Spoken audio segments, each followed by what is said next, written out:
7 দফা দাবি নিয়ে ঐতিহাসিক সোহরাওয়ার্দী উদ্যানে জাতীয় সমাবেশের আয়োজন করে বাংলাদেশ জামায়াতে ইসলাম।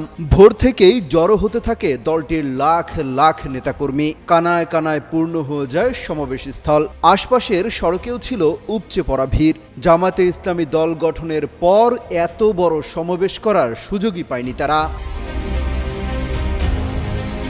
5 আগস্টে হাসিনা সরকার পতনের পর রাজধানী সহ দেশের বিভিন্ন অঞ্চলে সভা সমাবেশ করেছে জামায়াত। তবে এত বড় সমাবেশ তাদের ইতিহাসে এই প্রথম বলে মন্তব্য করছেন অনেকে।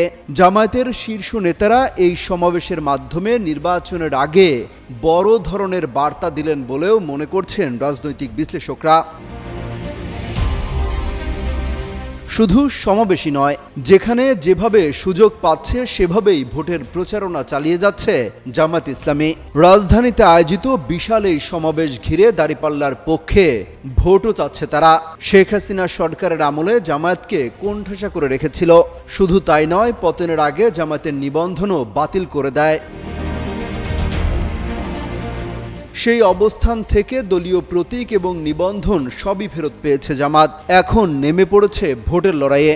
রাজনৈতিক বিশ্লেষকরা মনে করছেন, যেভাবে জামায়াতের তৃণমূল কর্মীরা ঢাকায় জড়ো হয়েছে তাতে বড়সড় বার্তাই দিয়েছে দলটি। বলা হচ্ছে, আওয়ামী লীগবিহীন রাজনীতিতে সবচেয়ে বড় দল এখন বিএনপি জামায়াত, আর তরুণদের হিসেবে আনলে টক্কর দিতে পারে এনসিপিও। তাই আসন্ন নির্বাচনের আগে রাজনীতির মাঠে নতুন সমীকরণ তৈরি করল জামায়াত।